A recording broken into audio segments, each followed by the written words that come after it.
अजीज दोस्तों, अस्सलाम वालेकुम, नमस्ते, सत श्री अकाल, जय जिनेंद्र, गुड आफ्टरनून। अजीज दोस्तों, पाकिस्तान ने आईएमएफ के सामने एक प्लान रखा है कि हम इस साल 8.2 बिलियन डॉलर की फाइनेंसिंग ले सकते हैं बाहर से। और वो प्लान आईएमएफ से डिस्कस हुआ और आईएमएफ ने उसको अप्रूव कर दिया। ये सॉवरेंटी ऑफ पाकिस्तान इस स्टेज पे आ गई है। ये स्टेज है कि इमरान खान, जो कि एब्सोल्युटली नॉट और ये और वो, अमेरिका ने मेरी हुकूमत गिरा दी और फिर अमेरिका के पीछे पड़े रहे कि मुझे बचाओ मुझे बचाओ। अभी आईएमएफ मिलने गया तो आईएमएफ से इमरान खान ने कहा कि ठीक है, मैं तो ये प्लान 3 बिलियन वाला अप्रूव कर देता हूँ, स्टैंड बाय एग्रीमेंट को मैं अप्रूव करता हूँ, अगर मैं इलेक्शन जीता तो मैं इसको एक्सेप्ट करूँगा, लेकिन आप भी मेरे लिए श्योरिटी लाएं कि एक तो ये कि इलेक्शन टाइम पे होगा और दूसरा ये कि मुझे इस इलेक्शन से बाहर नहीं रखा जाएगा। ये अमेरिका के एक बैंक से श्योरिटी मांग रहे, वो आदमी जो कहता है कि पाकिस्तान को किसी का गुलाम नहीं बनने दूंगा। ये सॉवरेंटी का हाल है। ये जो 8.2 बिलियन डॉलर का पाकिस्तान ने प्लान रखा है ना, इसमें पाकिस्तान ने कहा है कि हम इस साल चाइना से 3.5 बिलियन डॉलर की लोन ले लेंगे, नई लोन, या फिर जो रीपेमेंट चाइना वही करता है, रीपेमेंट का टाइम आता है कि आपने 1 बिलियन डॉलर की किस्त जो हमने देनी है दे के अगले दिन फिर दे देता है। तो इस तरह करके चाइना से 3.5 बिलियन, 2 बिलियन सऊदी अरब से आएंगे जो कि आ चुके हैं और वो पाकिस्तान के ख़जाने में जमा हो चुके हैं, जिसके लिए army chief, prime minister Shehbaz Sharif, finance ministers मतलब पांव पकड़ पकड़ के शुक्रिया अदा कर रहे हैं कि कफील साहब थैंक यू वेरी मच, आपने हम पे दया की, हमारे भीख के कटोरे को भर दिया आपने, बड़ी मेहरबानी। तो वो स्टेट बैंक ऑफ पाकिस्तान को 2 बिलियन डॉलर मिल चुके हैं। तो सऊदी अरब के 2 बिलियन, इमारात ने 1 बिलियन का वादा किया है, वो भी एक आध 2 दिन में आ जाएंगे। इसके अलावा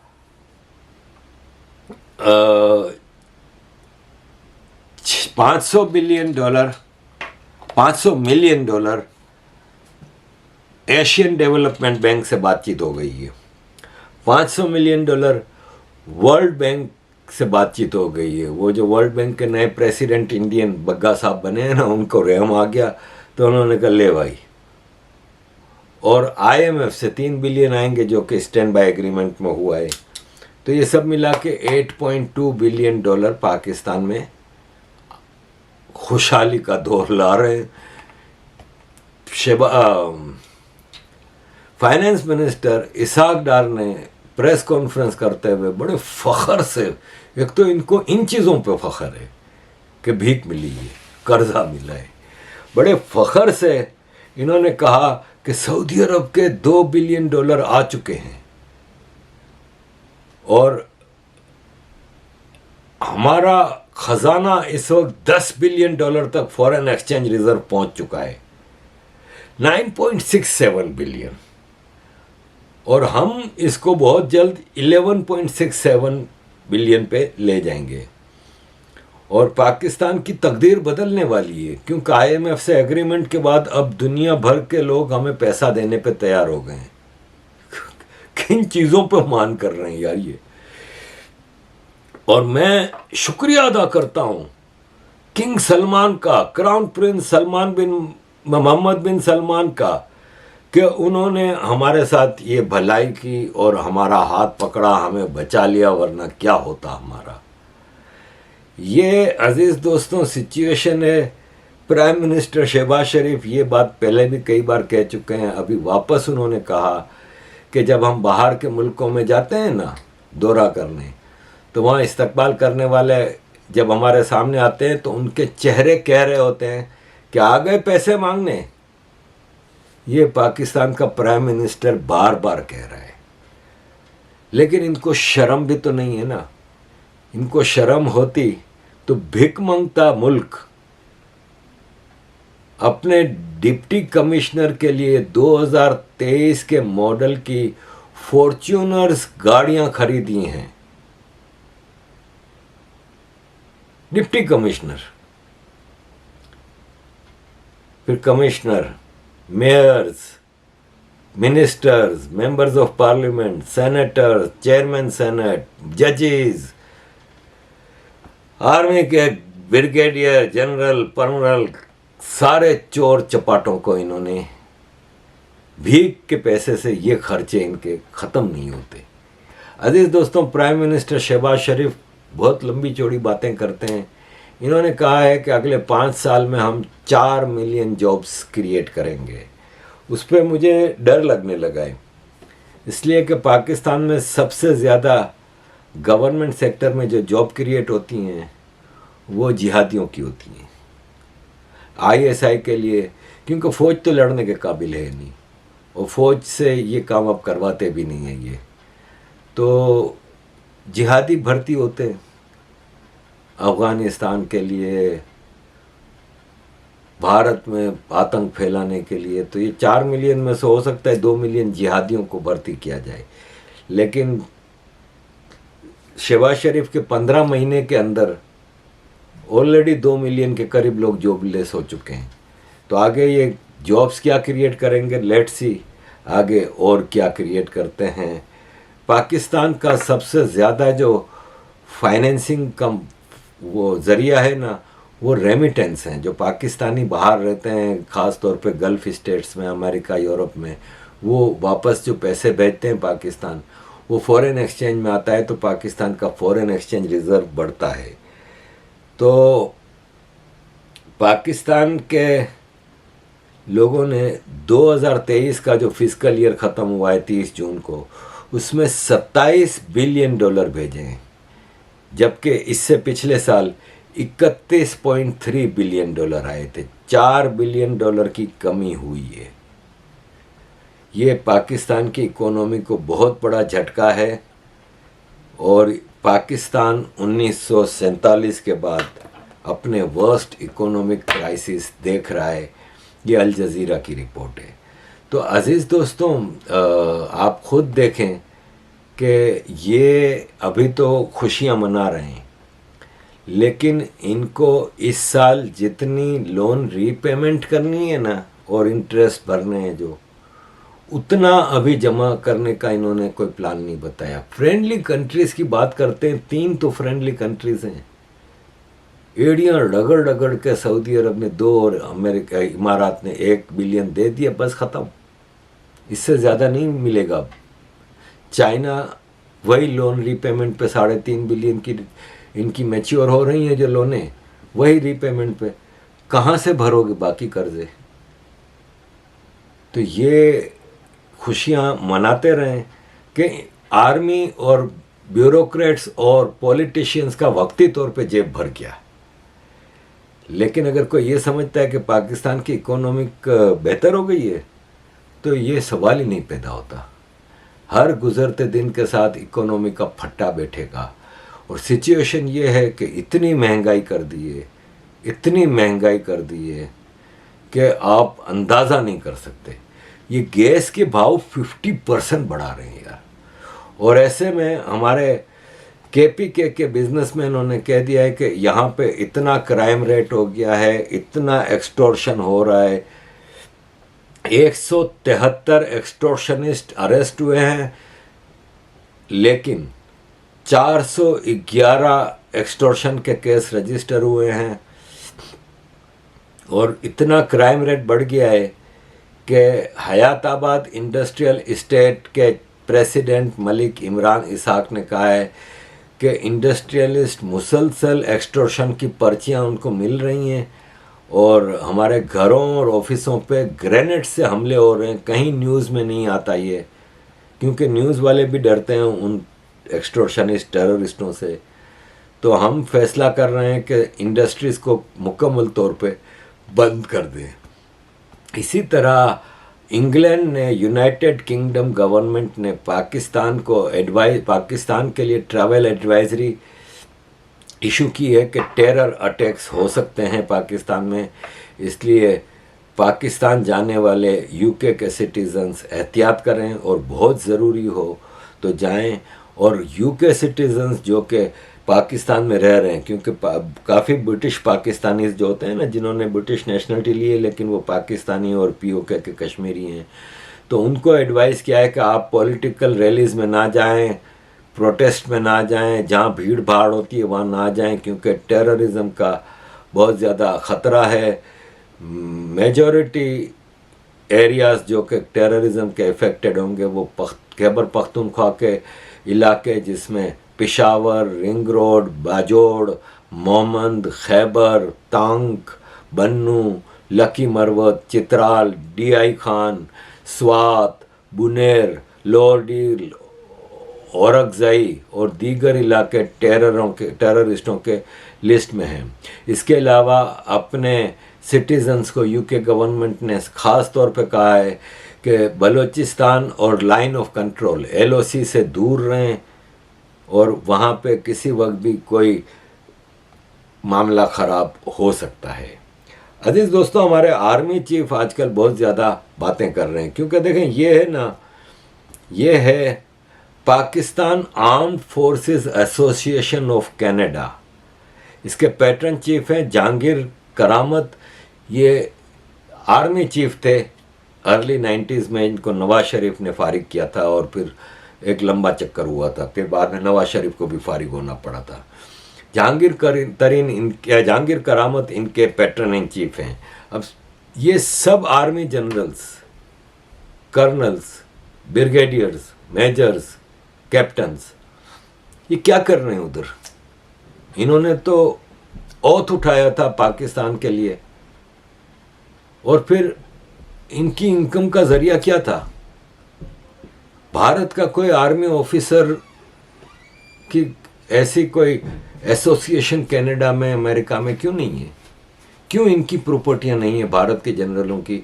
हालांकि भारत के जनरलों ने तो बड़ी ईमानदारी से और बहादुरी से अपने देश की रक्षा की, खिदमत की, और सैलरीज में तो ज़्यादा फर्क होना नहीं चाहिए। तो फिर इतना ये लोग बिलियनर कैसे हो गए? और इनके आप महलात जाके देखें तो आसिम मुनीर भी शायद आगे पता नहीं कनाडा में जाके रहेंगे। बाजवा साहब देखें, जिस दिन से पाकिस्तान की रक्षा के लिए सबसे बड़े रक्षक थे, पाकिस्तान को मतलब हम सबको गद्दारी के सर्टिफिकेट देते थे, और जिस दिन रिटायर हुए भागे हैं बाहर, अय्याशियाँ मार रहे हैं, वो घूम फिर रहे हैं। इतना पैसा कहाँ से आता है? कोई पूछने वाला नहीं है इस देश में। तो आजकल ये बड़े भाषण दे रहे हैं, क्योंकि अभी प्राइम मिनिस्टर ने कहा कि हमारी एग्रीकल्चर फेल हो रही है, तो सऊदी अरब से इन्वेस्टमेंट मांगी। सऊदी अरब ने कहा ठीक है, बिजनेस करते हैं, ठीक है, हम उगाएंगे, आपकी ज़मीन हमें दे दें, इतने पट्टे पे लीज पे दे दें, हम उगाएंगे, हम बेचेंगे। सही है।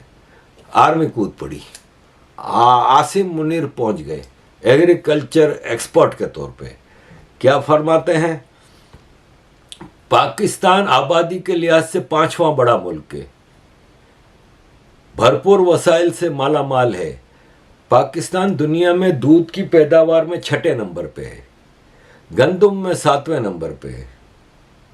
चाही और रेकोडेक, ये बलूचिस्तान के 2 एरिया हैं, से अगर हमें फ़ायदा हासिल हो जाए तो पाकिस्तान तांबे की पैदावार में नंबर 1 हो जाएगा। बलूचिस्तान के रिसोर्सेज पे नज़र है भाई साहब। आप 5वां बड़ा आबादी के लिहाज से मुल्क हैं, IMF के 3रे बड़े कर्जे वाले भी मुल्क हैं। टेररिस्ट प्रोड्यूस करने में ऑलरेडी आप दुनिया का नंबर 1 कंट्री हैं, और गंदुम आप दुनिया में 7वां बड़ा मुल्क पैदा करने वाला मुल्क है। तो फिर आपके यहाँ आटे का क्राइसिस क्यों है भाई? आप तो सोवियत यूनियन, वो रशिया से, यूक्रेन से गंदुम मंगवा रहे हैं, क्यों है क्राइसिस भाई? झूठ बोलते हो, हाफिज भी बोलते हो, अपने आप को झूठ भी बोलते हो। दूध की पैदावार, कोई माई का लाल मुझे दिखा दे पाकिस्तान में किसी एक दुकान पे खालिस दूध मिलता हो। जाली दूध मिलते हैं। तुम लोग सिर्फ टेररिस्ट प्रोड्यूस कर सकते हो और कुछ नहीं कर सकते। और तुम जैसे फौजियों को, करप्ट फौजियों को क्रिएट करने में दुनिया के किसी देश के फौजियों की अमेरिका, यूरोप में ऑस्ट्रेलिया में आर्मी एसोसिएशंस नहीं है सिवाय पाकिस्तान के फौजियों के। ना बांग्लादेश का कोई फौजी आपको मिलेगा, ना सऊदी अरब का मिलेगा, ना इजिप्ट का मिलेगा, ना अर्जेंटीना का मिलेगा, श्रीलंका का, किसी का, चाइना का, किसी का, आउट ऑफ कंट्री कहीं इनकी एसोसिएशन नहीं होती। फौजी तो बाकी सब सिटीजन्स होते हैं ना दूसरे कंट्रीज में, वो इधर उधर जाते हैं बिजनेस के लिए, वो फौजी नहीं जाता भाई। ये सिर्फ पाकिस्तानी फौजी है, हरामखोर साला, चोर, डाकू साले, टेररिस्ट, ये जाते हैं। देखें इनके काम। टोरंटो में मेरा ख्याल है कई हजार सिख रहते हैं, 50,000 रहते होंगे, शायद 25,000 रहते होंगे। आईएसआई ने खालिस्तानियों का प्रोटेस्ट ऑर्गेनाइज कराया, 2 दर्जन लोग, 25 से 30 लोग। आप रेशो देख लें, भारत में तो है ही नहीं, लेकिन आउट ऑफ भारत भी जब हम बात करते हैं ना, तो इंग्लैंड में होता है, तो मेरा ख्याल है इंग्लैंड में तो 8-10 लाख होंगे सिख। मैंने पिछली बार अपनी वीडियो में रिसर्च करके बताए थे फिगर, अब बुढ़ापे में चीजें याद नहीं रहती भाई। 8-10 लाख होंगे। भारत के हाई कमीशन पे कभी 100-200 से ज्यादा मैंने नहीं देखे इनके प्रोटेस्टर्स। ये आतंकवादी हैं, सिख नहीं है। क्योंकि जनरली यहाँ पे आप इंग्लैंड भारत के मैच होते हैं यहाँ पे, तो उसमें भारत की जर्सी पहन के कोई सैकड़ों सिख होते हैं। तो ये आतंकवादी आईएसआई का काम है, हमारे पाकिस्तानी आईएसआई का। देखे जैसे ये अभी आपको एक साइंटिस्ट का बताया था, ये एक गुजरात का आदमी है, उसको भी एक व्हाट्सएप पे लड़की बन के आईएसआई वाले ने खूब फंसाया और उससे क्लासिफाइड इम्पोर्टेंट इंफॉर्मेशन हासिल की। वो लड़की बन के वो और ये इन्फॉर्मेशन देता रहा। तो पाकिस्तान का सारा जोर अगर इसी पे लगा रहेगा भारत दुश्मनी में, तो फिर पाकिस्तान आगे नहीं बढ़ सकता। थोड़ा आपको ह्यूमन राइट्स वायोलेशन तो बहुत सारी हो रही हैं, सिंध बलूचिस्तान केपीके की स्टोरीज तो इतनी है कि कई घंटों में। ये लेटेस्ट है, पीटीवी पाकिस्तान का स्टेट टीवी है, गवर्नमेंट हॉल्ड है। उसके एक जर्नलिस्ट ने प्राइम मिनिस्टर शहबाज शरीफ से प्रेस कॉन्फ्रेंस के दौरान सवाल किया कि पाकिस्तान में फ्रीडम ऑफ एक्सप्रेशन नहीं है और आपकी करंट सरकार में जो फ्रीडम ऑफ एक्सप्रेशन है वो पाकिस्तान की हिस्ट्री की वर्स्ट है। शहबाज शरीफ ने तो जवाब नहीं दिया, लेकिन प्रेस कॉन्फ्रेंस के बाद उसको जवाब मिल गया, उसको नौकरी से निकाल दिया पीटीवी ने, यानी शहबाज शरीफ सरकार ने।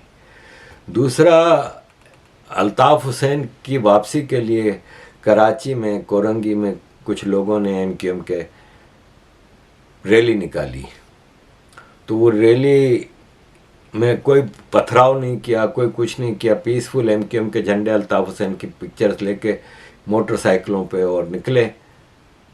1-8 घंटा बस यूँ तस्वीरें और थोड़े नारे लगाए, और नारे भी no anti Pakistan, no anti Pak फौज जिंदाबाद के नारे लगाए और अल्ताफ़ हुसैन जिंदाबाद के। फिर वो अपने घरों को चले गए। पूरी रात रेंजर्स उन घरों पे छापे मारती रही और दर्जनों लोगों को गिरफ्तार कर लिया। ये एमक्यूएम ने अभी एक एल्डर्स विंग बनाया था, एडवाइजरी काउंसिल, उसका चीफ बनाया था आफ्ताब बकाई साहब को, और फिर वो एडवाइजरी काउंसिल डिसॉल्व भी कर दी थी। तो इस प्रोटेस्ट के बाद 65 साल के आफ्ताब बकाई को घर से उठा लिया रेंजर्स ने। आफ्ताब बकाई का जिक्र मुझे इसलिए करना पड़ा कि मेरा उनका एक पर्सनल कनेक्शन भी है। वो ये कि जब मैं फेसबुक पे एमक्यूएम के लिए वीडियो बनाता था तो आफ्ताब बकाई साहब ने मुझे सऊदी अरब से कांटेक्ट किया। उस वक्त ये सऊदी अरब में होते थे और इन्होंने मुझे फ़ोन किया और उन्होंने मुझे कहा कि आरिफ भाई आपके नाम के साथ आजाकिया लगता है। तो एक अब्दुल गफ़ार आजाकिया भी होते थे सऊदी अरब में, आप उनके क्या लगते हैं? मैंने कहा वो मेरे फादर हैं। तो बोले अच्छा। मैंने कहा आप कैसे जानते हैं? तो बोले मैं Saudi Arabian monetary agency, Saudi Arab का जो स्टेट बैंक है, रिज़र्व बैंक ऑफ इंडिया है, जैसे सऊदी अरब का सेंट्रल बैंक है, उसमें काम करता हूँ। तो मैंने कहा मेरे फादर भी उधर ही काम करते थे, 72 से लेके 85 तक 13 साल काम किया है। बोले हाँ, मैंने 85 में ज्वाइन किया था उनके जाने के बाद। मेरी उनसे कभी मुलाकात नहीं हुई, लेकिन उनकी यहाँ पे रेप्यूटेशन बहुत अच्छी थी। वो डेप्यूटी गवर्नर के पर्सनल असिस्टेंट थे, और सऊदी अरब की जो 70s और 80s में जो इन्वेस्टमेंट जितनी पूरी दुनिया में सऊदी अरब ऑयल इनकम की और हज इनकम की इन्वेस्टमेंट करता था, उसमें आपके फादर के बड़े रोल रहे हैं, क्योंकि वो डेप्यूटी गवर्नर का ये टास्क था इन्वेस्टमेंट का। तो आपके फादर के प्रोफेशनलिज्म की सऊदी अरबियन मॉनेटरी एजेंसी में बड़ी बात होती है, और मतलब काफ़ी उनकी रेप्यूटेशन अच्छी है, एक शरीफ इंसान थे। और मुझे खुशी हुई कि उनका बेटा भी एक सही रास्ते पे है वगैरह वगैरह। तो बस मेरी भी उनके साथ ये फ़ोन पे बात 1-2 बार हुई थी। तो ये आफ्ताब बकाई हैं 65 साल के। आप सोचें, पाकिस्तान में कोई एंटी स्टेट नारा नहीं लगा, कोई एंटी फौज नारा नहीं लगा, कोई पथराव नहीं हुआ, कोई कुछ नहीं हुआ। पीसफुल प्रोटेस्ट के नतीजे में दर्जनों लोग उठा लिए गए और आफ्ताब बकाई को उठा के लेके गए। ये आपका पाकिस्तान है। अजीज़ दोस्तों, आखिर में थोड़ा पॉलिटिक्स। मेजर अदील ने कहा है कि फवाद चौधरी है ना, वो पीटीआई से क्यों निकला? डर्टी हैरी यानी जनरल फैसल के प्रेशर पे? हाँ, कैसे, क्या प्रेशर था? वो ये प्रेशर था कि फवाद चौधरी है ना, वो नशेई था, शराबी था, और रोज़ अल्कोहल इसको चाहिए होती थी। और फिर अल्कोहल के नशे में इसके साथ एक लड़की के ताल्लुकात बने, और वो उसकी वीडियो बनती रही। तो अब फवाद चौधरी को वो वीडियो दिखा के, वरना वो जहांगीर तरीन के साथ उसको डाला गया है, वो पसंद नहीं करता, और इसीलिए फवाद चौधरी चुपचाप बैठा है कि फवाद चौधरी लड़की के चक्कर में फंस चुका था और इसकी वीडियो बनाई थी। तो ऐसी कई वीडियोस हैं जिसमें ये पार्टियां शाटियां कर रहा है, विस्की के गिलास पकड़ के, ये वो। अजीज़ दोस्तों, सिंध के चीफ मिनिस्टर पीपल्स पार्टी के हैं ज़ाहिर, इन्होंने कहा है कि दुबई में जो मुलाकात हुई थी ना नवाज शरीफ और जरदारी की, उसमें हमने साफ कह दिया है कि शहबाज शरीफ हमारे प्राइम मिनिस्टर नहीं होंगे नेक्स्ट टाइम। हमारा प्राइम मिनिस्टर का कैंडिडेट बिलावल भुट्टो है। अब पहली बात तो ये कि ये भुट्टो नहीं है भाई, ये जरदारी है। ये भुट्टो नहीं है, ये जरदारी है, ठीक है ना। दूसरा ये है कि इसका मतलब आर्मी से सेटिंग हो गई है कि आर्मी ने फ्रंट पे सबसे बिलावल भुट्टो को रखा है। बिलावल भुट्टो ने, पीपल्स पार्टी ने शहबाज शरीफ को ये राय दी है कि 8 अगस्त को आप असेंबली डिसॉल्व कर दें, और अक्टूबर तक पाकिस्तान में गर्मी रहती है, तो नवंबर में ज़रा मौसम ठंडा होगा तो इलेक्शन कराए जाएं। तो 13 अगस्त को पाकिस्तान की असेंबलीज के 1 साल पूरे हो रहे हैं, तो 5 साल पूरे हो रहे हैं, तो उसकी एक्सपायरी डेट 13 अगस्त है। तो फजलुर रहमान ने शहबाज शरीफ से मुलाकात की है, शिकवा किया कि दुबई में जब पीपल्स पार्टी और नवाज शरीफ, जरदारी और नवाज शरीफ जब मिल रहे थे, तो पीडीएम का चीफ तो मैं हूं, तो मुझे क्यों नहीं बुलाया गया? तो नवाज शरीफ ने कहा कि आप आ जाएं दुबई, मैं आपसे मुलाकात करता हूं। तो सवाल यहाँ पे ये पैदा होता है कि नून लीग का prime minister candidate Nawaz Sharif है, जो 3.5 साल से पाकिस्तान क्यों नहीं आ रहा, जबकि इसका भाई प्राइम मिनिस्टर है, इसका समधी फाइनेंस मिनिस्टर है, इसका गुलाम राना सनाउल्लाह होम मिनिस्टर है। इस वक्त तो आर्मी भी आपके साथ अच्छी है, सब कुछ है। अब दुबई तक आके दुबई में बैठे हुए हो हफ्तों से, अब पाकिस्तान क्यों नहीं आ रहे भाई? हालांकि सारे रूल्स एंड रेगुलेशंस, इसके सारे केसेस ख़त्म कर दिए। इवन शहबाज शरीफ के बेटे के ऊपर 1600 करोड़ रुपए की मनी लॉन्ड्रिंग का एक केस था, ऐसे कई केसेस हैं। उस केस में जो 3 लोग इन्वॉल्व थे कि जो इसके चपड़ासी के अकाउंट से, मकसूद चपड़ासी के अकाउंट से वो पैसे निकले थे, जो इन्वेस्टिगेशन ऑफिसर था, और इस तरह 3 जो थे ना, वो तीनों के तीनों को मार दिया गया है। तो अदालत ने बरी कर दिया शहबाज शरीफ के बेटे सलमान शहबाज को। सारे इनके केसेस खत्म हो गए, मरियम पे, नवाज शरीफ पे, शहबाज शरीफ पे, इनकी औलादों पे, सब केसेस खत्म हो गए। फिर भी आप भाई साहब पाकिस्तान क्यों नहीं आ रहे हो? इलेक्शन के पहले आएंगे इस गारंटी पे कि मैं जीतूंगा तो आऊंगा। ये इनका हाल है। अजीज दोस्तों, फजलुर रहमान अपने तौर पे लगे हुए हैं, और